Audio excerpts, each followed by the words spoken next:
build my gallows and build them high. Makes a long time climbing before I die. I want the chance that's bit in his eye. Well, they gave me balls, but I can see between to a dusty yard and long gone green.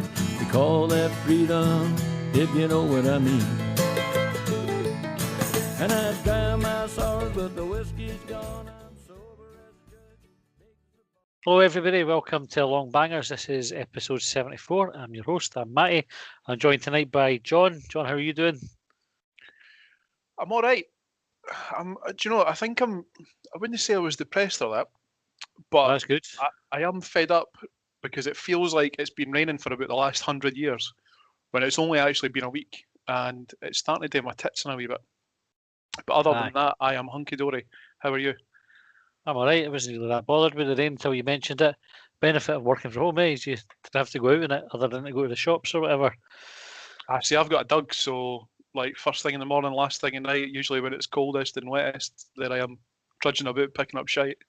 Aye, that's the benefit of having a guinea pig. You don't have to pick up his wee shite, so you have better toy wee things. Anyway, right, that's not how I imagined we would start the podcast, talking about guinea pig shite, but here we are. It's happened. We'll need to move on. 2-2 draw with Celtic, John. Tell me your thoughts on the game. I thought that the way that we lined up, so I thought it was interesting that Doidge didn't start, and I didn't find out until a wee bit later on that I think he'd turned his ankle in training, so that's why he missed out. And I wonder if that maybe made Jack Ross set his team up very deliberately. I think I was reading in the evening news today that it was like a 4-1-4-1 formation. And actually, the way that I thought that Hibs approached the game reminded me a little bit of when Neil Lennon was in charge, when we were like very, very kind of rigid, let Celtic play with the ball in certain areas. But when they progressed beyond a certain area of the pitch, that was when Hibs tended to sort of pounce and try and hit them on the counter-attack. First half, I don't like. We messaged about it and we were saying that Hibs needed to be braver in possession. Like I think when we got on the ball, we were very quick in giving it away. Yeah, and I don't. So as much as we were very good defensively in the first half, like going forward, we were maybe just a wee bit overeager, maybe. Like couldn't quite get that pass, like get it to Nisbet or to Murphy or to Boyle. Second half that changed a wee bit, and I don't know, maybe we got the bit between our teeth. Like we saw that they were there for the taking. We've got that fortunate penalty, then Nisbet's put us 2-0 up, and at that point you're thinking like we're on for 3 points here. And we didn't get 3 points. No, we didn't. It's interesting because I think the first half I was getting really frustrated watching it. For like exactly what you said. I thought when we got the ball, we panicked and we didn't do enough. Because I think we're quite a good team. When we get the ball down and play, we're good and we can control games. I actually didn't think Celtic were that good that we couldn't impose ourselves more on the game first half than we actually did. And I definitely thought we needed to be more aggressive off the ball in terms of closing Celtic down. And it was interesting because I think John Collins said the same thing at half time about the aggression. And there was one point I think the ball spun up and the right back, Celtic's right back, had kind of collected the ball on the touchline. But he had time to wait for the ball to drop, time to bring it under control and have a look to see what he was going to do before any Hibs player engaged with him. But then, that said, Jack Ross after the game was talking about his tactics, and he said that when he looked at how we played against Celtic at Parkhead, we were very open. We were trying to force the issue, and Celtic just picked us off and got their noses in front, and the game was almost like done and dusted at that point. So he wanted us to get to half time with a platform to build on. And when you view the performance under that context, I think we did what he asked the team to do. Yeah. I tend to agree with that. Like I was thinking there as you were saying about, I'm guessing you were talking about the boy Laxalt, the boy with the mad cornrows. The other side, I forget his name, the Frimpong. Oh, Frimpong. Aye. Actually, Good we'll player, talk him, by the way. we'll talk about Frimpong later. But where about on the pitch was he at that point? Where was it? Halfway line, pretty Halfway. much, but more or less bang on the halfway line. Because I had a wee bit of happened. Me and Josh sitting watching it with my wife. And I said to Josh, somebody's got to go out to him, and he said, they're going to defend the cross. There's what Josh's argument was they're going to defend the cross, and that was fine, and we did defend crosses. But I was like, well, even if Mackie goes to defend the cross, you've got Murphy there who should be engaging and just making life a little bit more difficult for Frimpong.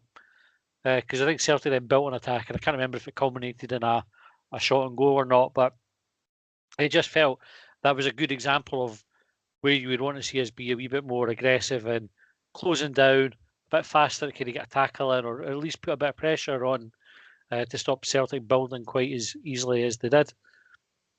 We did find ourselves, I don't know if I'd go as far to say as I thought that we found ourselves getting caught out because, so to use that example, we've not challenged Frimpong on the halfway line, and there's maybe an argument there to say it's not really a dangerous area.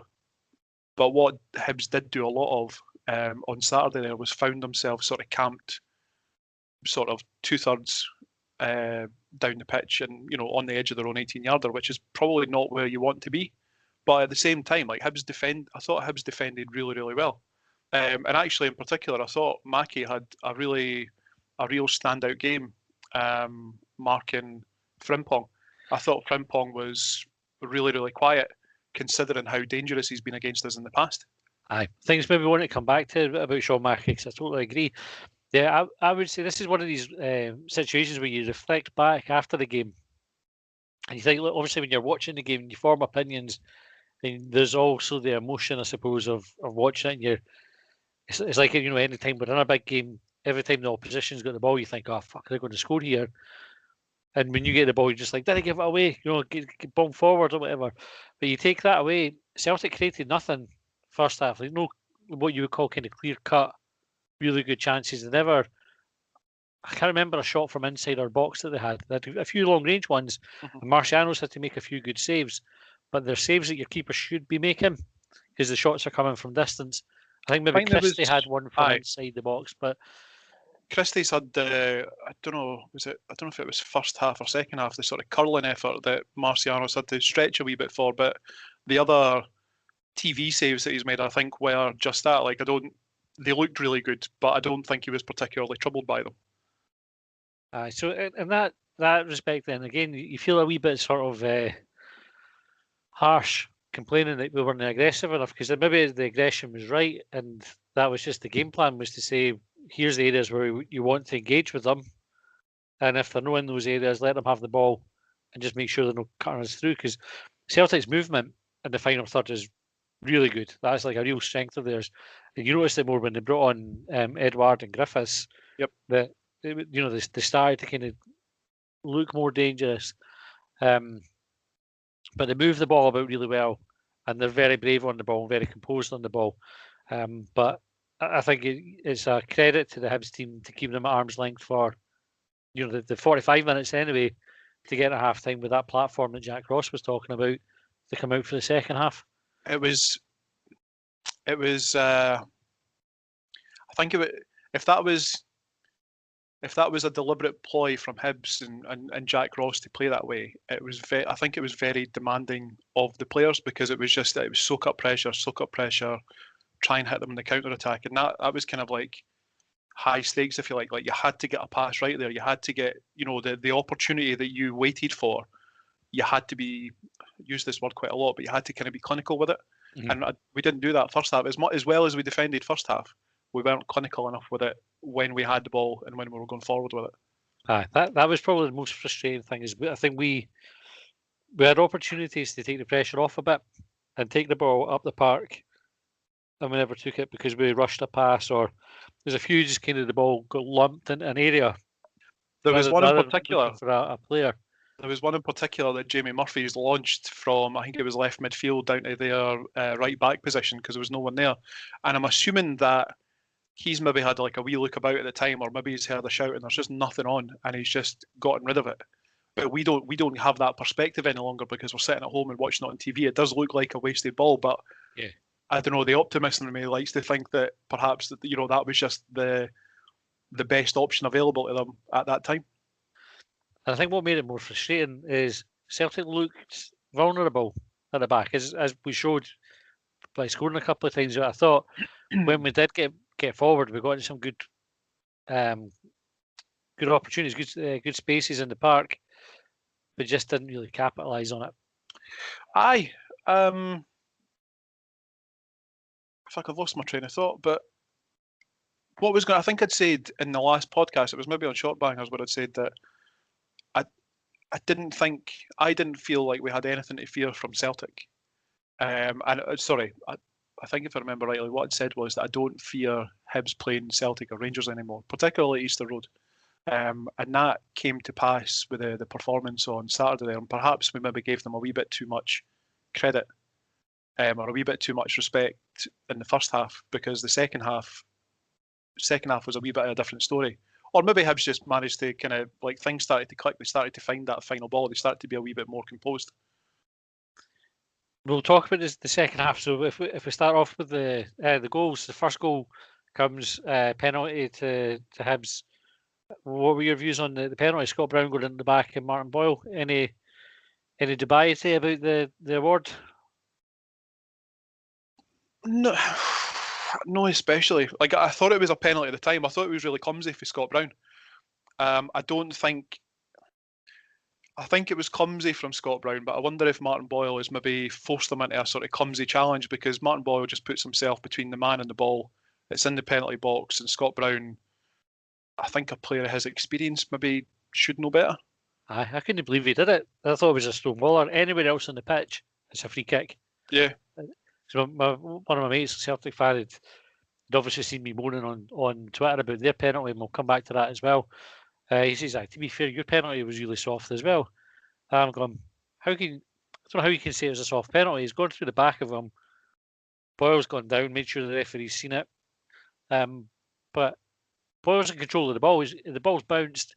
He's got himself in a position where as soon as it's kind of within touching distance, he's the one that's going to touch it. Aye. Brown comes through the back of him, bundles him over. It's a penalty every day of the week. But it's an easy decision for the referee.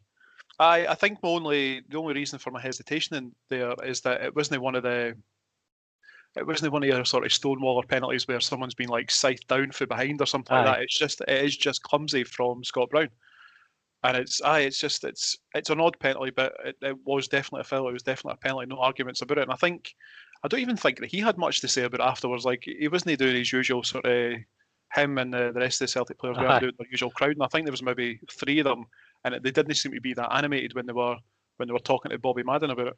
They did have a wee go at Madden. Interestingly, never brought his card out to bookend it, unlike when Hibs gave away the penalty. Less said about that, the better. Right, Nisbet takes the penalty. Bain saves it, and Murphy reacts really quickly. I mean, that was. What did you think of the goal? Thought it was a quality finish. You know what it's like? You kind of hope that the striker's going to, hit the target there, put it in the back of the net, and you can almost imagine how Hibs in that position, how some of the players might just kind of switch off and think, well, it's going to be a goal. But Jamie Murphy switched on there, and he's in straight away on the rebound. I don't think anyone's within, a good couple of yards of him, and he just drills it into that far corner. It was a beautiful finish. I loved it. Great goal. Really, really good finish, and you're running in and you kind of take a gamble, and you'll know when you played football yourself, John, when a ball bounces out, you can't really predict how that ball's going to come out. Mm-hmm. And so you have to adjust your feet and everything. You see when Murphy shoots, kind of takes him off balance a little bit. So to direct it the way that he did, right into the corner, it was a really good finish, and probably underrated because it happened quickly, and it's just like, he scored for a rebound and a penalty, but actually it's a really clever finish.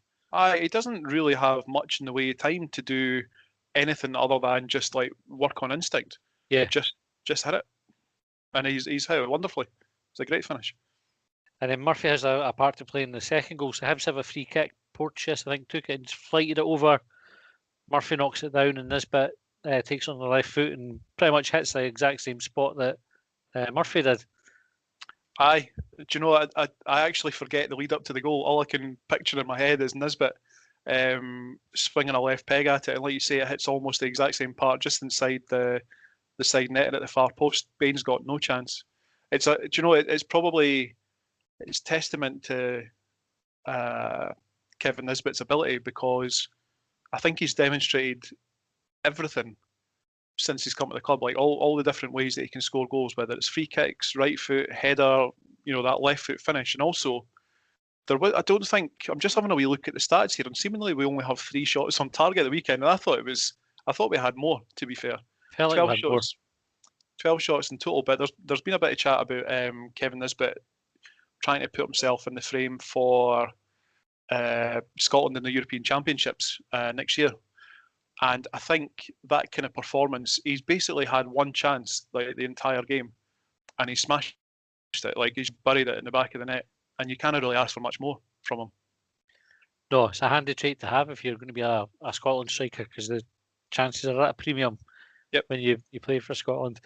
The whole move was really good. They took it apart on Sports Scene and kind of showed where the flaws were in the Celtic defending. But actually, rather than looking at where Celtic went wrong, you see Murphy picks up a brilliant position where he puts the defence in a position where they don't know whether to stick or twist with him. Mm-hmm. So he's almost, I think, unchallenged with the header. And the header that he plays puts in the space where Frimpong should be, but Frimpong's come to try and win the header against him, but he's too slow. Nisbet spotted the space, has peeled off his defender, and just made a great run. And it's a really well worked goal. You don't know if it's one of these ones that straight for the training ground or whatever, but if that's what they've been working on, it was really clever. I really liked how they moved the defence and how they created the space. A really, really good goal, and probably one of the ones again that will be underappreciated because we didn't go on to win the game, but it was cracking. Aye, there was something in the Evening News that I was reading earlier that was saying that Jack Ross had pointed out a couple of Celtic's vulnerabilities, and one of the things I think that they talked about was the sort of long diagonal, if you like. And just when you were talking there about Frimpong going up and challenging Murphy, like kind of like, do a stick or twist here, there's an argument there that he's made the wrong decision. That's what led to Hibs' goal. Whereas at the other end of the pitch in the first half, that's deliberately what we weren't doing. We weren't getting sucked into that kind of awkward area because, maybe you move on, maybe you go up, you try and challenge Frimpong there, he plays in the ball behind, and then suddenly he's got that whole right-hand side to run into. Aye, that's a good point. Aye, very well played. And Celtic get a route back in. McGinn's penalised for a handball. Right, tell me your thoughts on Celtic's penalty.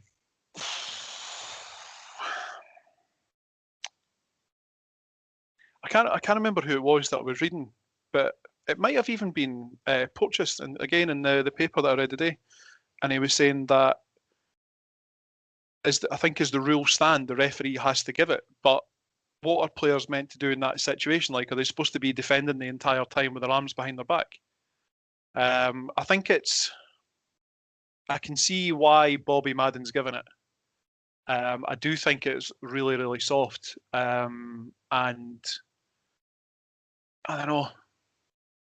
It's shit. It's just shit, but it's just shit. I think, it's just shit. Like, if they're the rules, they're the rules. The rules are shit, and the rules need to be looked at, or the referees need to have a bit more common sense, because I don't think there was any suggestion there that McGinn is trying to hit the ball with his hand, and where it's been struck from doesn't give him any opportunity to react. Yeah, to move the ball, like to move his hand out of the way, just impossible. I think he actually looks like he's trying to move his hand out of the way when it hits him. His hand's almost behind his back. Yeah, it's one of these ones that's ridiculously harsh, and I think the referee only gets one look at it, and I get that, and I'm brutal, especially like in the heat of the game, for slaughtering referees, and I do it, and I call them for all sorts, and then I go and reflect on the game, and I think, right, they only get one look at it, he's got to make a decision. you can see, especially when you see some of the handball awards that are given, up and down the country, they all seem harsh. And with the interpretation of the rules, you could say, right, I understand why the referee's given it. What I don't understand, though, is by that same token, why is he not given one against Ayer in the first half when Mackey's crossed it? There's a rule about if the player's diving and the ball hits him with his arms between the player and the ground, they're using it for support, that it's not a penalty. But if you look at where the ball hits Ayer, his hand's up. It's not caught him between the ground and the body. So the definition of the rules should have been it's a penalty to Hibs. He's sliding in, hits him on the arm. For me, that's as much of if you're using that's what the rule is now argument, and we should have had one in the first half as well. And it's that's where the frustration comes in for me. Is like if you're not going to give one, because you think it's a bit harsh in the first half, you can't do it in the second half when it goes the other way. It's just nonsense. You need to be consistent. I mean, I don't share the same frustration simply because I haven't seen the Ayer incident. I'm getting work done in the house now, so I was probably away helping move something about. So I've just not seen it. But I think we talked about it before. This would be one of those situations where it would be really useful for a referee to come out afterwards and say, "This is why I didn't give this one, and this is why I didn't give that one. This is how I applied the rules." We might not like it, but we might have something else to kind of like pour over, and try and have a better understanding of it. Because like I think you were saying there, like referees have a really hard job to do, and like as shit as it is, as shit as that, conceding the penalty that we did, I still wouldn't have VAR in the game. So perhaps there's like maybe a wee sort of middle ground there where a referee can say, "This is why I did it." And I don't know, like I don't know if you'll ever find a situation where they go, "Actually, I got it wrong," but at least they can come out and say, like, hopefully they can at some point in the future come out and say, "This is why I awarded this, and this is why I didn't award that," even though to the viewer it would have looked identical. Aye, I think we've talked about this before, and I think folk would just call it shite if they didn't agree it. They'd just go, "Aye, Yeah, that's just shite. You didn't believe him." The build up to the penalty as well. I mean, Porteous has come in for a bit of criticism for his role in it. He kind of shanked the clearance up in the air, and the ball was pinballed about, and that's how it's ended up hitting McGinn. So, again, masters of our own downfall a wee bit, and similarly with Celtic's equaliser. So, a little bit of controversy about them being allowed to retake the free kick as well. Again, this is I've seen it written about, but hopefully you can talk me through it, or I can maybe find like footage of it. I didn't see it at the time, or I maybe just wasn't paying attention to it properly. So this one, I think the referee has got right in terms of the application of the laws. So just before the free kick is taken, so the referee blows his whistle, but the game doesn't restart until the kick's taken. Right, This is what the law is. So in between him blowing the whistle and the kick being taken, I think it's Mackey, might have been Porteous, gets pulled down in the box anyway. The referee then blows the whistle after the kick gets taken for the infringement. So the infringement has happened before play's restarted. So you still restart with the free kick to Celtic. That's our law. Even though the Hibs player's been fouled in the box, because the ball's not in play, the game hasn't restarted, Celtic keep the free kick. That's right. It's right. It sounds backwards, but that's the right application of the rules that the referee's done there. And then obviously we've had the chance to clear our lines. Hanlon, he'll be having nightmares about it, I think, because it's like Armstrong against England, where he could have hit the ball anywhere instead of giving it to whoever he gave it to for them to equalise. Hanlon could have cleared that ball virtually anywhere else on the pitch other than the area that he put it to, where he just laid it on a plate for Lapsal. Is that his name? Oh, I don't know. Diego. Let's call him Diego. He's like the pound shop Henrik Larsson, isn't he? With his haircut and everything. Somebody says like if you order Larsson off a Wish. It's like no quite the right thing. I mean Hanlon. I think there's any way you could dress it up. I thought Hanlon had a great game. as well, as did Porches, by the way. The two centre halves were immense for 99.9% of that game. Both of them had one massive error each that led to us not winning that game, but more than anything else. So I think McGinn obviously was the one that gave away the penalty, but I don't hold any blame to McGinn for his role in it. I don't think he could really do anything about it. Aye. Porches could have done better than shanking a clearance up in there. He was collateral damage, wasn't he? Aye, and that's exactly it. Again, collateral damage. And then Hanlon, the one kick really that he needed to make that he didn't do properly was the one that led to the equaliser. And then actually we almost snatched it right at the death as well, because Mackie had that chance and somehow put it over. And that got lost because everybody was raging about you lose a 2-goal lead. And being quite commanding in the match as well. This is the other thing. We were 2-0 up, and up until Celtic got the penalty, I did not see a way back into it for them. I didn't see them scoring. We were again keeping them at arm's length, as we did in the first half, and coping with whatever they were throwing at us until the ref gives that penalty. And then as soon as they only need one goal, you can see we've all been there, and we've done it to other teams as well. It's not like a unique Hibs thing to lose a 2-goal lead.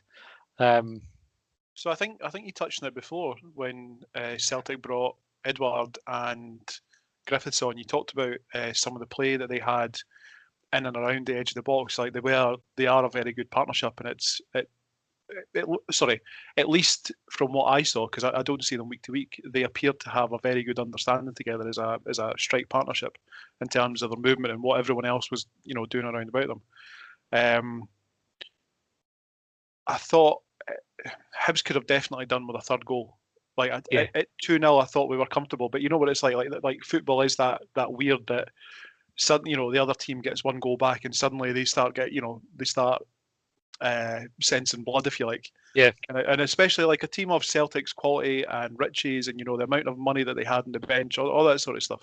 Like they were definitely always capable of getting one goal, and going on and getting another one. And I wonder if. So I'd mentioned before about that the demanding style of play that we had. Like we were kind of like sitting back and soaking up pressure. At 2-0 up, like, do you think there was an argument there to try and turn the screw a little bit more and go for a third, or does that leave us a bit more open at the back? Especially because I think it was around about the same time that Griffiths and Edward came on. Yeah, I think it's a hard one whether you stick or twist with it, isn't it? And I think we had a couple of chances at 2-0 to go further ahead. There was one break where I think Murphy played the ball with Boyle sort of on the edge of the box, and Boyle's touch was just, I don't know whether he's thinking about the shot he's about to hit or whether he's going to take a touch and take it a bit closer or whatever, but he just miscontrols it. Yeah. I think we were maybe 4-on-2 at that point. I mean, you're looking at it going, this is a real chance, especially with a player of Boyle's quality. When he gets the ball there, you're thinking, there's a good chance this is going to end up a goal. And I think 3-0 would have put the game outside for Celtic. And I actually fancied, I think if we'd gone 3, it was a sort of game where, and because of the pressure that Celtic are under, we could have gone 4. One of these ones, where you get like that kind of freak score, just because Celtic are they're at 6s and 7s just now anyway. But you can see the players started to tire. I can't remember the subs. You saw Newell going off, and McGinn came on, David Gray came on, and Hallberg came on as well. There was the 3 subs, and you can understand why they wanted to show up. And actually, again, there's an argument because you saw people talking about it, saying that the substitutions were the wrong substitutions, and it was the wrong thing to do tactically. But again, you put down, we didn't lose the game because of tactics. We lost the game. In fact, we didn't lose the game. We drew the game. It just feels like a defeat. But we didn't lose the goals because of the tactical switch. We lost it because of individual errors. Yeah. Porch shanking the ball and handling no clearing his line. So even though you say, well, they brought David Gray on and David Gray gave away the free kick that led to the equaliser, even giving them that free kick, 9 times out of 10, 99 times out of 100, it doesn't result in a goal because Hamlin's clearance goes where it's meant to go. Yeah, And that's then the we thing. see it win. Like, I wonder, like now when you were talking about the individual errors, I feel like it comes after Hibs are 2-0 up, after Griffiths and Edouard come on, after we stop trying to, be on the front foot with the game, trying to go for that third goal, and we're soaking up pressure. And under that pressure, we've had the 2 shanked clearances and conceded 2 goals. But apart from, it is frustrating. It is disappointing that it is just 2 errors basically out of 90 minutes of football that's basically fucked. Turned 3 points into 1. And it's really hard. Like, it's one of those horrible things to say, especially given the circumstances. If it's like, Hibs go ahead, Celtic equalise, Celtic go ahead, Hibs equalise, at the end of the game you come out with that, but you'd have taken a point before the game. It doesn't really feel like any sort of comfort now to say but you'd have taken a point before the game. It's disappointing. You're right. If you compare and contrast with the 2-2 against Rangers, where we equalised, to take the point, rather than lose, being for a position of having 3 points and then giving them away. It's a totally different feeling, isn't it? And again, you see the conversation, we spoke about it before, and it'll come up, I think, when we talk about asked people on Twitter to send us in talking points. The perception that Jack Ross can't do well in a big game. And it goes from being doing fantastically well because we're beating Celtic and we're looking a good bet to win the game, to a draw. And a draw against Celtic at any time really is a good result, given the difference in resources, and we've talked about it on the podcast before. But when you go from 2-0 to 2-2, it's hard to make a case for it feeling like a good result because it should have been so much better. It's quite harsh, isn't it? It's hard to then make a case for saying 2-2 with Celtic, that's a good result, even though we all would have taken 2-2 at the start of the game. So I think, bear with me just 1 second while I scribble something down, because I was having a. You're going to draw a bobby here and hold it up to the camera. I only for putting it on YouTube, this one. So I done a wee, just a quick sort of tally marks of like the games that Hibs have played, the games that Hibs have played. Well, Jack Ross has been in charge against Celtic, Rangers, Aberdeen, Hearts, and like I was a wee bit concerned about the narrative that Jack Ross doesn't do well in big games, and I was kind of keen to understand what that looks like how many points it is or whatever. Yeah. And credit where it's due, like we didn't have a great record, or he doesn't have a great record. So he's had a win against Aberdeen and Hearts. He's drawn against Celtic and Rangers, so that's 8 points he's taken out of a possible 36. 2 defeats against Celtic, 2 defeats against Rangers, 3 defeats against Aberdeen, 1 against Hearts. I don't know that a victory on Saturday changes that overall perspective, but I think he's doing well in the other games, like against the other teams. If they are the areas of improvement, like that's surely got like the sort of carrot on the end of the stick. You know what I mean? Like they're the area that's like it's clear where we need to improve. Well, and that was an improvement. This is the other thing, because last time we played Celtic, they beat us. We hadn't taken anything from Celtic yet, I don't think, under Jack Ross. So to then get a draw at home, maybe we had. I can't mind. Anyway, well, we done better than we did last time we played them, so there is an improvement there. I think, though, again, and this is a point we've talked about before, particularly after the semi-final, where this doesn't win big games thing really kind of came to life. It was getting bandied about a lot at that point. Is you look at how many times when we play Celtic or Rangers are we expecting to beat them? So, as using anybody, because I make this argument about McInnes at Aberdeen all the time, where he gets labelled a bottler for not being able to beat Rangers or Celtic, and it's ludicrous because Rangers and Celtic, when they play Aberdeen, they know they have to play well. So, would you say if the shoe was on the other foot, say McInnes was in charge of Rangers and Aberdeen were taking 4 off of Rangers, would you say that McInnes was a bottler? Yeah, then you'd say there's an issue. But when you're David up against Goliath, right now we know what happened in the story of David and Goliath, right? You know that and it's famous because the minnow won, right? Yeah. But 9 times out of 10, Goliath picks up David and eats him. Losses his teeth with him, does whatever he absolutely wants to, and then chucks him away, and we David's deed. Right? That's what would happen the majority of the time. The reason it sticks and it's the story stuck was because it was unusual. It was a freak event. Aye. And that's so McInnes and Aberdeen going up against Rangers. They didn't bottle it. It's just a good team beats them more times than they lose to them. That's what you would expect to happen. And the same token, right? So I don't think Aberdeen are much better than us, but they're a wee bit better than us, is what I would say. To the point that if it's 3 wins to McInnes and 1 to Jack Ross, at the moment that probably doesn't surprise me. And next season, when Jack Ross has been there a bit longer, I would expect that gap to close. And the season after, I would expect it to be pretty much eaksy-peaksy. And the same when we play Hearts, and we say the recent record is pretty much eaksy-peaksy with Hearts. They win a couple, we win a couple, and we draw a couple. There's no bottling happens. Hearts didn't bottle it when they lose to us. We're not bottling it when we lose to them. It's just pretty even teams playing each other. Sometimes you win it, sometimes you didn't win it. When you play Rangers and Celtic, you're not bottling it when you didn't win that game. That's good teams are beating you. Better teams are beating you. That's what should happen. You would expect. It's what you would expect to happen. You obviously hope it doesn't, because you want to see our team competitive, and it can. We all know, because we've seen us beat Rangers and we've seen us beat Celtic, that sometimes David against Goliath can happen, and sometimes when that happens is brilliant.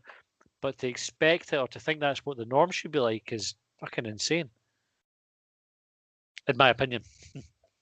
I don't disagree where you come from. I think what I know I've mentioned this before, but it's something that I want Hibs fans to get away from is these narratives, because I think that they eventually lead to worse things. And I hope that it doesn't happen now, because I think compared to where we've been in the last couple of years, I think we have a good manager in charge. And I think more than that, I think the manager, the board, recruitment team, all that sort of stuff, like everyone is kind of synced up and aligned. And I think we have something good going forward. And like I said there, that there is, as much as we haven't had a good record against the so-called big teams, and I'm assuming that people mean those 4, like they are areas that we can improve. I still think that we've got the beating of Aberdeen, albeit we haven't done it in 4 encounters against them. Sorry, no, we've won one out of the 4. But I get, like I was mentioning about like some of the other results. Like we've not done too badly against Motherwell, who recently have been a really good team. Kelly, we've done well. We kind of need to go on to that next level. And don't think we're all like that. I don't know that that's going to happen overnight.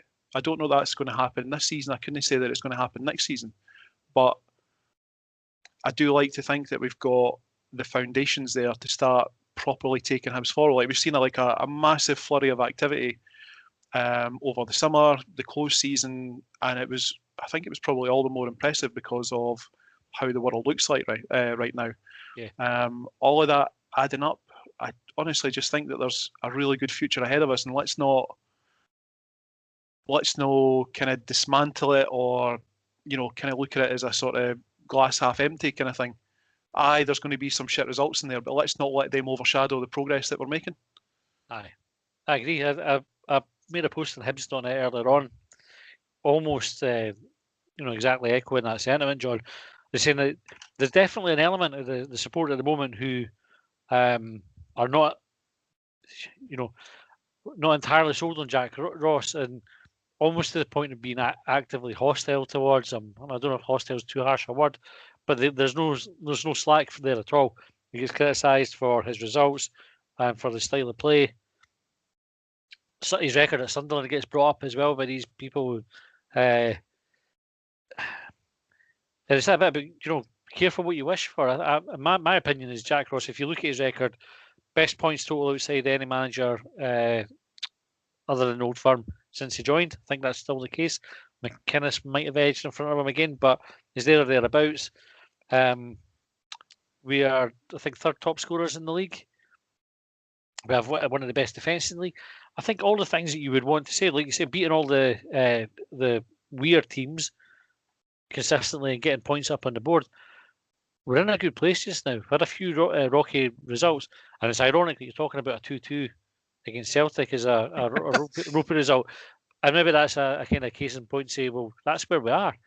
And if we can consider that a bad result, you can't really then at the same time say Jack Ross is doing a bad job, because their expectations are there that we should be beating them. So I think I suppose I'm reluctant to go down the start. How do I put this? I'm not sure how to put it.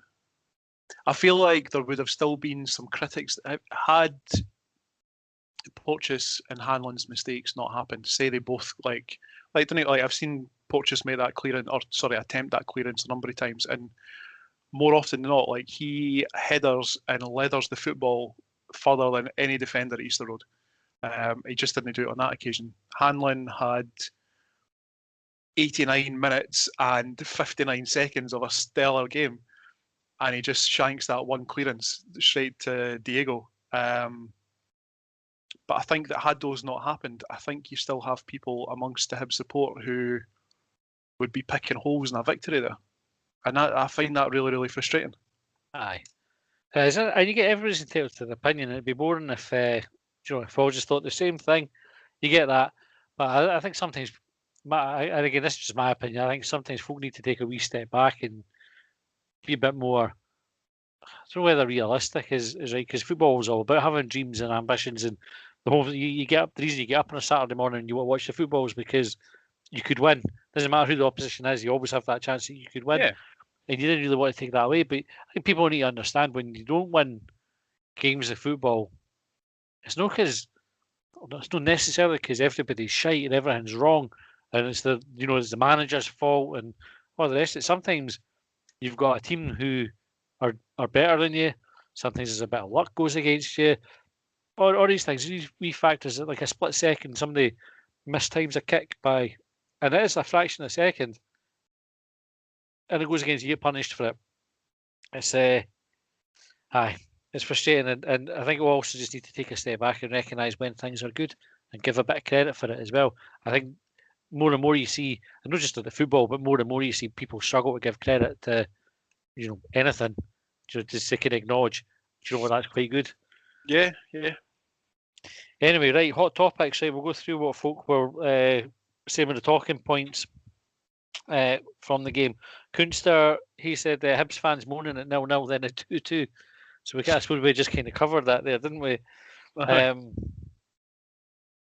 Soze, ref robbed us. Good result against Celtic and a tidy goal from Skinny.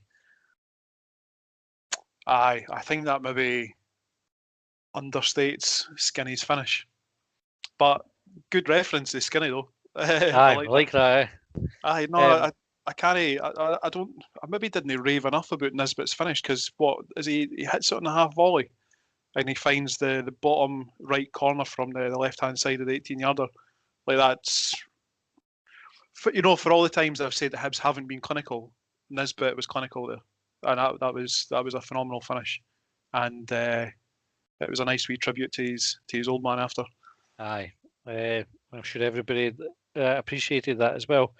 On the subject of the ref robbing us, so that was definitely, in my opinion, at 20-5 or whatever time it was when the game finished, I was fucking livid at the referee. I'm less so now. I'm more annoyed that we didn't stop the goals, and I think we were as culpable or more culpable than the referee was for us not winning that game. I still disagree with the penalty though. I think the penalty was a joke, and you can argue it till you're blue in the face. It's the interpretation of the rule, but If I thought it was a way to give it. Listen, you could be right there, but I think you're equally right in if Porteous makes the clearance, Bobby Madden doesn't have to make a decision there because the ball's hurtling towards the moon. Next one, Peter Henderson. Experienced Hibs players' inability to do basic defensive tasks correctly. So, let me pick that one apart. Well, I suppose we've just discussed the mistakes from Hanlon and Porteous. But I would say if you look at the evidence of the full match, there's not an inability to do it. They didn't do it in those two occasions. But They show that they're more than capable of doing it all the way through the rest of the game, I would have said. Could you read that tweet out to me again? Yeah, experienced Hibs players' inability to do basic defensive tasks correctly.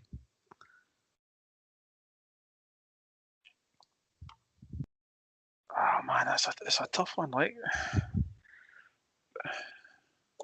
so the basic task, obviously, that he's referring to, I think, is handling and purchase clearance. Yeah. That they haven't made them. Like I don't know when purchase was what, 75th-ish minute. Hanlon's was in the 90th. 91st, aye. 91st. I don't know. Like I get the disappointment. I completely understand the disappointment. Like we should probably tweet what I'd messaged to you guys, privately, because I was as disappointed as everyone else. Or was it another message? I just said fuck off. Like I was disappointed. Of course you're going to be disappointed, like, because absolutely. At 2-0 up, I'm looking at the clock, like, and this wasn't just Saturday there. This has been pretty much a hallmark of mine since day dot when I started watching football. When you are 2-0 up against whoever, I'm constantly looking at the clock and thinking, if we can just see out the next 20 minutes, just see out the next 15 minutes, so on and so forth. I don't think that the players have an inability to do basic tasks. I mean, what do you? I'm trying to think a sort of diplomatic way to respond to this. Like they've not. Like I think, like you say, like there's been 90 minutes of football there. Like Paul Hanlon's got however many hundreds of games under his belt. Porteous must have plus 50 now. Porteous is a recognised Scottish under-21 international. He's been called up to the national team. And you know what? There could be an argument there that says that actually that's an indictment of the Scottish national team that we're playing, calling up players who apparently can't carry out basic defensive tasks. But I've seen both those players and, the entire Hibs backline making those sorts of clearances. It just so happened that we've had two of them in the same game. It's shite. It's disappointment. Sorry, it's shite and it's disappointing, but I don't think it's reflective of their abilities as footballers. Aye, and the unfortunate thing, it's like when a goalie makes a mistake. When a defender makes a mistake, there's a good chance it's going to result in a goal. But I don't know if you saw any of the Rangers Aberdeen game. So I didn't watch it. I watched maybe 10 minutes of it. I'm not sure if it was either just before or just after half time. Aberdeen got a free kick, right? And I'm just going to use this as an example, right? So you professional players, right? So bear in mind, both Porteous and Hanlon are trying to clear a moving ball out of the box, right? And I'm not sure if it fell on their weaker foot. So I'm sure Hanlon tried to clear with the right. Aberdeen get this free kick, right? Edge of maybe 25 yards out, right? They've got other players forward into the box. They've got one player who's standing well offside. Obviously, his job is to run back and just kind of cause a bit of chaos or maybe force the Rangers' defence a bit deeper. Dead ball. All the Aberdeen, the big team anyway, so they're all up ready for the header. Boy takes the free kick and pings it right out for a goal kick. Straight out of the park. Right, doesn't go near a fucking soul. Straight out of the park. Now, that's a dead ball. He's got time to look at what he's doing. Got a player around him. He can and size it up, and he makes a no hunt at it. Right, it goes out. I watched the Premiership games on Match of the Day. There was a free kick. Right, it's all Premierships. So you're talking players who are on maybe 70 grand a week, 80 grand a week, right? Who are meant to be the best players in the world. The creme de la creme, right? Boy takes a free kick and puts it in the stand. Nowhere near the goal. Right, this is like a dead ball expert. So again, a bit of pressure because he's trying to score against a good team and a good goalkeeper and all the rest of it. But this is something that he practices every day in training. Something he's obviously good enough at doing for his manager to say, if we get a free kick in that area, you're on it. And he puts it in the stand. I mean, not even fucking close to the goal. No in the vicinity. Miles over. Came one of those ones the keeper just, here we go. Right. And he's probably thinking, I'm going to have to go up into the stand to get that ball now. And these are the best players, but they make mistakes. They miss hit a football, or they kick it in a way they weren't really intending to kick it. it happens. It's unfortunate Poches and Hanlon did it at key moments in the game, and because of where they were in the box and because of the team that they were up against, we got punished for it. But it happens. It doesn't mean they're shite players or whatever. It's just football's a game where people make mistakes. It's not human beings. Then it's no. If it was robots, it'd be a boring game to watch. You could get in. I think you could get into the nitty gritty of it, and you can talk about shapes of feet and footballs and condition and all that sort of shit. On it. Like, sorry, I know that sounds a bit bizarre. No, you probably could. Like you like. I think I do wonder sometimes. This isn't a pop at the guy that tweeted in the question by any means, but because I've heard it from hundreds of other people, there will be punters in the stands that will be screaming at the players for like miss-hitting a pass, miss-hitting a shot, or whatever. But are you telling me that even at your level, when you were playing 5s or 11s or 7s or whatever, that you've never made a mistake with football? And you can say, "Aye, well, that's why I never made it." John, but anybody that saw me would probably say that I never made any mistake. No, tell a lie. But to sum up, like, footballers make mistakes, and do you know what? There's, like you say, there are people out there, and the one I'm thinking of in particular is David Luiz. I'm really, really reluctant to say that any footballer is shit, especially when they play for Hibs. But David Luiz doesn't play for Hibs, and he is shit. And I don't understand how it is that he has been capped, let alone play regularly for Brazil, because he is Lillian Gish. Go and look at his record, right? What he's won in the game. The perception that he's pish is he makes mistakes, but he makes mistakes because he tries things. Right? It's like Effie Ambrose used to get slaughtered for, when it went wrong for Effie Ambrose, it looked horrendous, and everybody went, "Oh, he's a bomb scare." But see the amount of times it doesn't go wrong, and his quality, same thing. Look at David Luiz's, and I'm not a huge fan of him. Look at his record, look at his medal haul, and then come back and say he's pish, and you'll have a hard job trying to justify it, because you can't be the like a shite player in teams that have won all the stuff that he's won. I would like to quote the late and great and recently departed Ebba Skovdal and say that statistics are like miniskirts. They're very pretty, but they hide the most important thing. Well, David Luiz is pish. Fair enough, right? Alex, he said, would have taken a point pre-kickoff, but the way it happened was a boot in the balls, and I'm pure dead raging. Aye. I guess as probably could have saved herself an hour of the podcast by just saying that. That we should have just read that out at the start. Welcome to Longbangers. See you next week. That'll do us. Matt, Reedy 16 said, "How cold did it look though?" Aye. I was getting a window put in on Saturday, and I was out helping my mate, and it was cold and it was raining, and it just it chilled you to the bone, and it looked about the same at Easter Road. Aye, Baltic. Right. RT said, so actually this guy Ryan Taylor at Ryan Taylor 99 on Twitter, he's had a really interesting discussion, argument ever since Saturday on our Twitter thread about this. He said, are there two different Hibs fan bases, folk that moan at anything and everything, and then those who are reasonable and can accept we won't play well or win every week? And it prompted quite a bit of discussion, folks saying, but you can't be happy with getting beat 2-0, losing a 2-goal lead. That's never acceptable, and it was shite that we never won the game and all the rest of it. I suppose if you take that topic, are Hibs fans any different from any other football fans? I do. I genuinely wonder, because I've had this bee in my bonnet for a wee while, just about the stuff that you see on message boards, stuff that you see on Twitter after a Hibs defeat, or even like a result like we had on Saturday there, and it can be like really toxic. And I do wonder sometimes if it's just that. Is it just Hibs fans? And I'll never know, because I'll never spend a season or any other time watching any other club. It'll just never happen.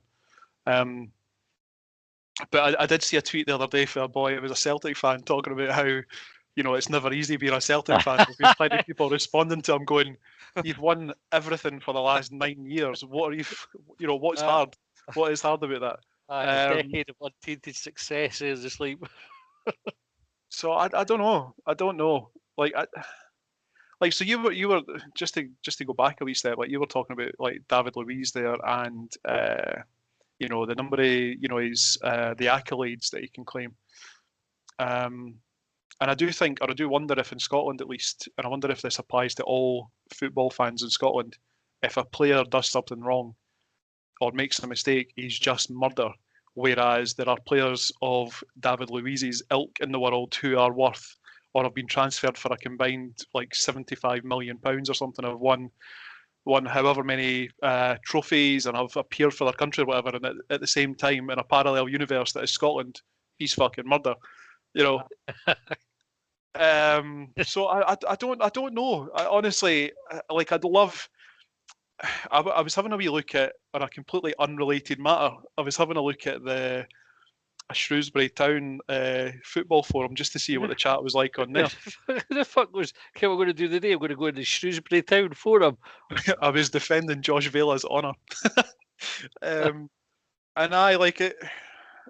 To be honest, like I didn't delve that deep because I was only looking for one particular topic, but I think that's probably a way that we might be able to answer that question. Like, have a look at an Aberdeen forum for this, like after the result of the weekend, just see what they're saying, because like they're sitting third in the league now, and you've got to be thinking they'd be quite happy with their current league position, but would perhaps be like I'm saying, like looking to push on, looking to start taking points off the teams above them, which are Celtic and Rangers.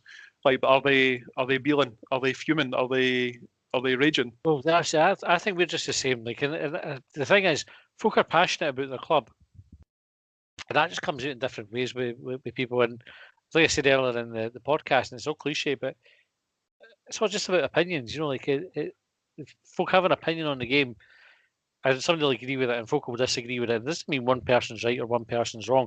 But normally, I'm right, is what I would. Yeah. That's my view. That goes without saying. Obviously, everybody else disagrees with that, and that's fine. But you look at, there's Aberdeen fans who think McInnes is the worst thing ever, and they can't wait to get shot at him.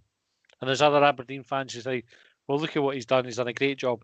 There are Celtic fans who can't stand Neil Lennon. They want rid of him because he's not going to do 10 in a row. It looks like.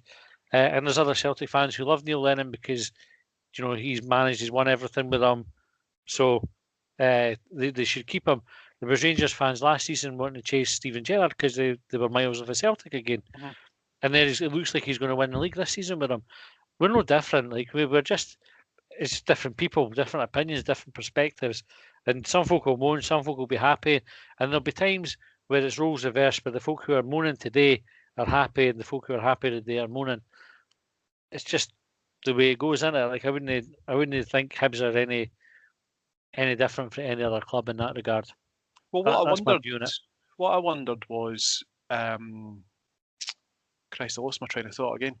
What I was wondering was, so we're sitting talking on a podcast. It's a very sort of modern thing. It's like a modern substitute, if you like, for the radio phone-in that was dominated by, usually particular sets of fans. So individual groups of people have gone off and they've started to do their own thing. And it's very modern. It's kind of like, it's like your social medias, your message boards, all that kind of stuff. And it made me wonder what life was like before we had this sort of stuff. Like, when it was just dissected in the boozer afterwards. Was the conversation, were the opinions always so binary? Was it always we were fucking great today or we were fucking terrible today? Has it always been that way? Because it feels to me now that you are either you're doing well or you're shit. Hi.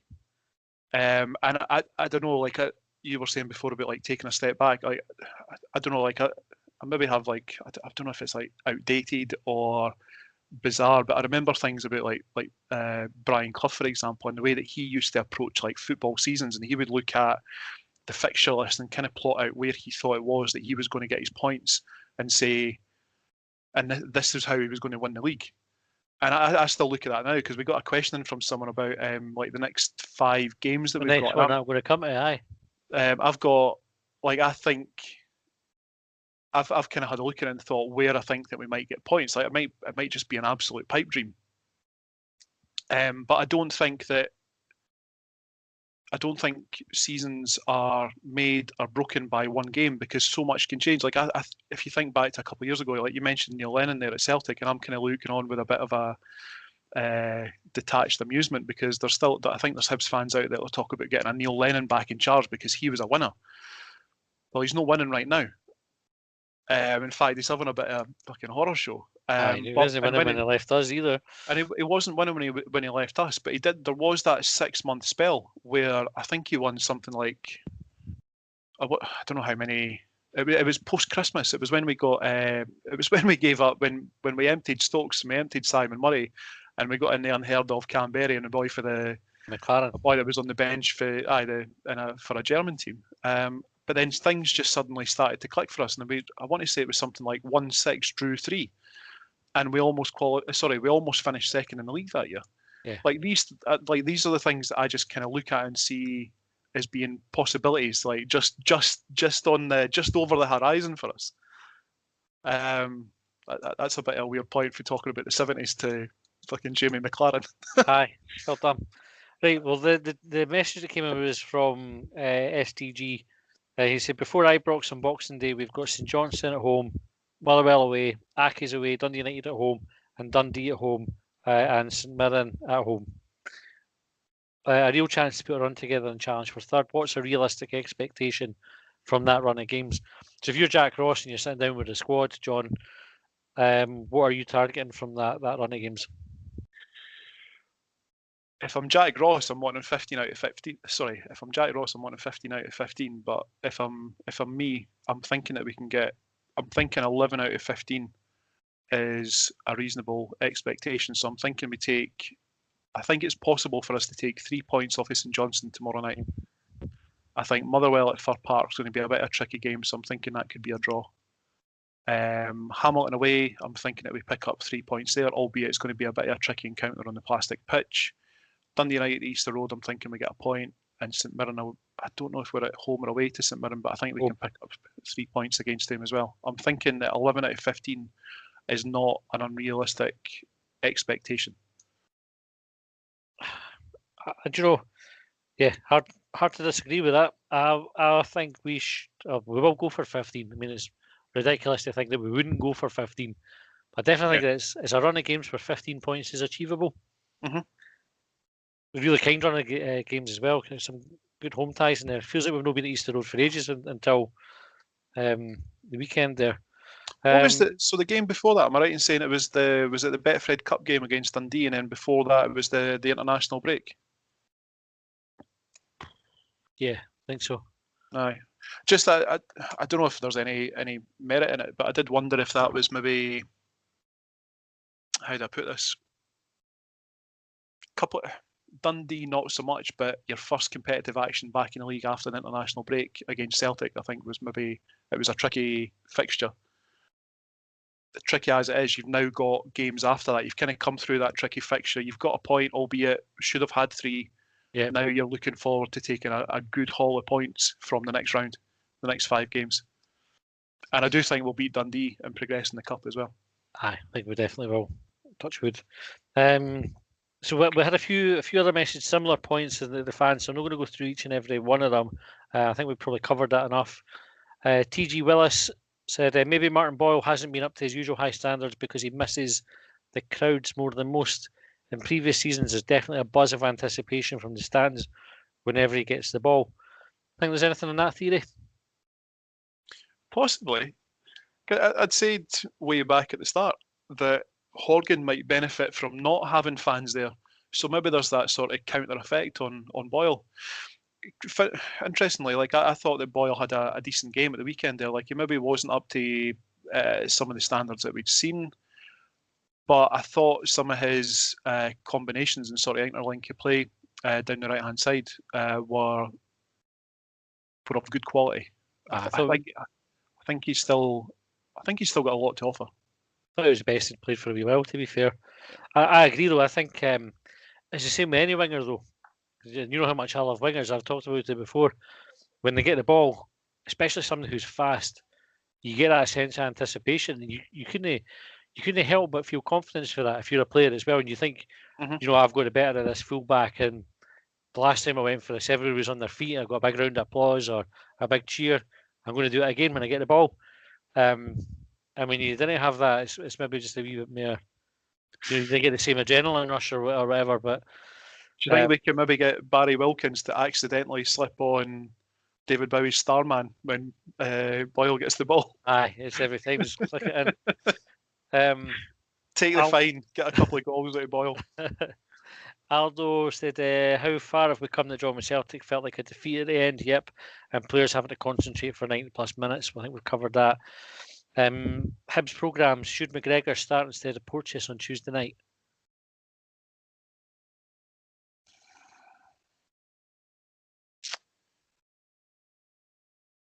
Oh, that's a good question. We were talking about it earlier. You were saying that you thought that Porteous and Hanlon had both had really good games.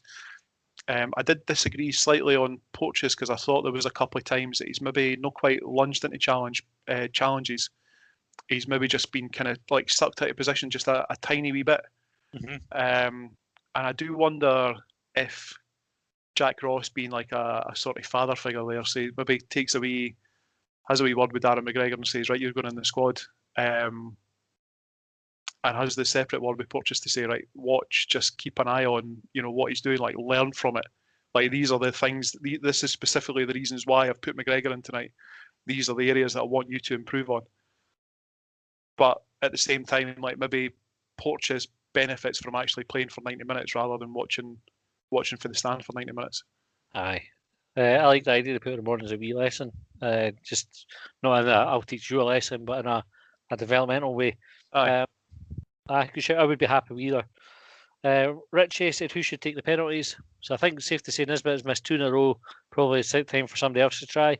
Who are you putting on the spot kicks, John?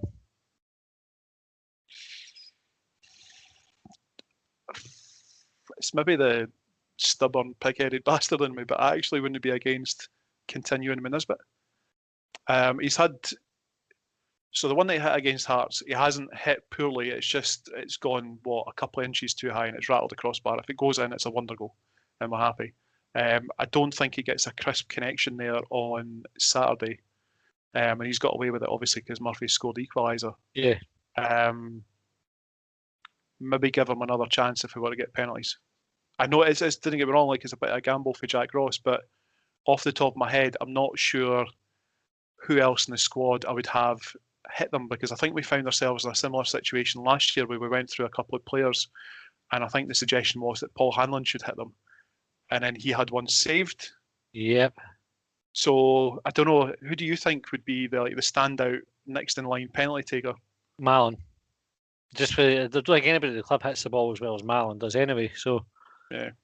I think I'm just scared to take them from further out. 18 yards rather than 6. Aye. Or is it 12?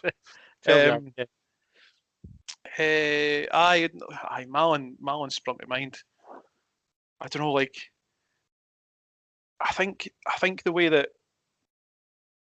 maybe sounds a bit bizarre, but I think that the way that Malin hits his set pieces, it's almost like trying to manipulate like the sort of modern footballers. You know how they sort of like they got a bit more movement.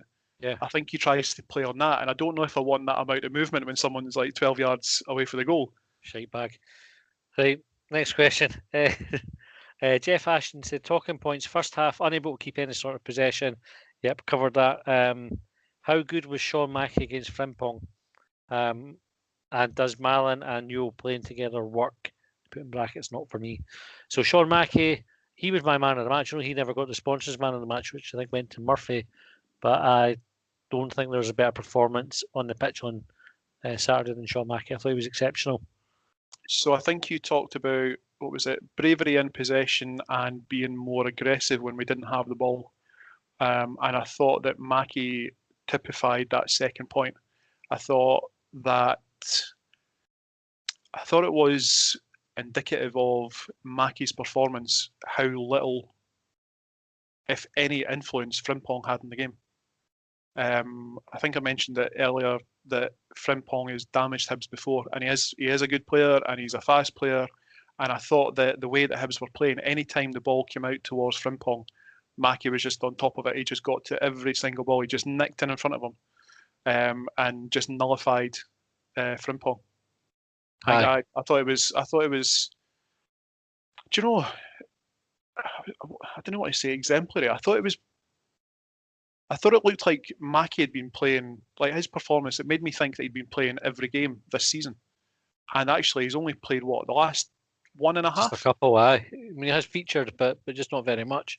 So you've got a bit of or Jack Ross has got a bit of a dilemma there, because you're probably not going to drop Mackie tomorrow night unless he's exhausted, from Saturday's game, whatever.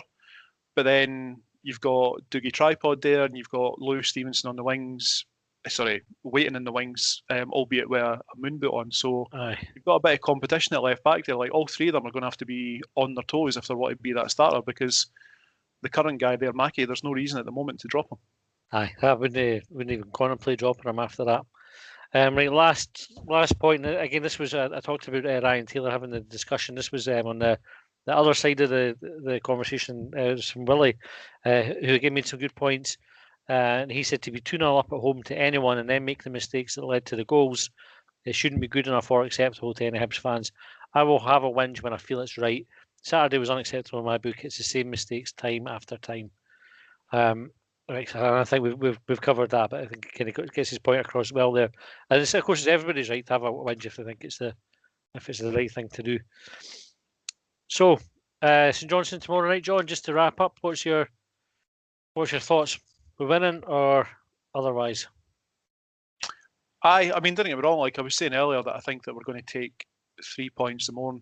I don't know how St Johnstone are playing. Got absolutely no idea, but I know how well Hibs can play, and I think we'll take 3 points tomorrow. I'm going to say that it'll be 2-0 Hibs. I mean, the mad thing is, right, St Johnstone have got a no bad record against us. It tends to go one or two ways. Is either we're really comfortable and give them a good scalping, or they stay in the game and then tend to score late against us, either equalise or win. And the mad thing with St Johnstone, I always talk about the difference in the squads and what you would expect to happen. Right? So obviously we're a much wealthier club than St Johnstone are and have a bigger budget, but St Johnstone also have a few players in their team who didn't cut out Hibs. So you would think. You're thinking Liam Craig, Witherspoon? Liam Craig, Witherspoon. Who else have they got? I'm sure there's another one there. I forget, but who at one point were deemed not good enough to stay at Hibs, and so you think when they play us, we should have better players, and so it should be a more comfortable win than it turns out to be. So I'm going to go for a Hibs win. I think it'll be quite comfortable. I don't think St Johnstone have really kind of played that well this season. I think they've had a few good results, a few bad ones, but they don't really look like I don't think they're as good as us. So I think we're going to win. Bizarrely, something that might work in our favour is the disappointment of Saturday, because I think we've seen it plenty of times in the past where Hibs get a result against one of Celtic, Rangers, and perhaps even Aberdeen or even Hearts as well. And in the following game, we go and chuck it away and get beat by, I don't know, Falkirk. Yeah. So hopefully we want to kind of avenge the so-called defeat, or at least the feeling of defeat for Saturday, and get 3 points tomorrow. Aye. Well, here's hoping. Okay, right, that's the end of tonight's show. We're back on Thursday with Short Bangers. I think we might also push out an episode of Bangers as well for the weekend. It depends on everybody's availability for recording. So get your questions in for Short Bangers, and we'll see you on Thursday. Thanks for listening.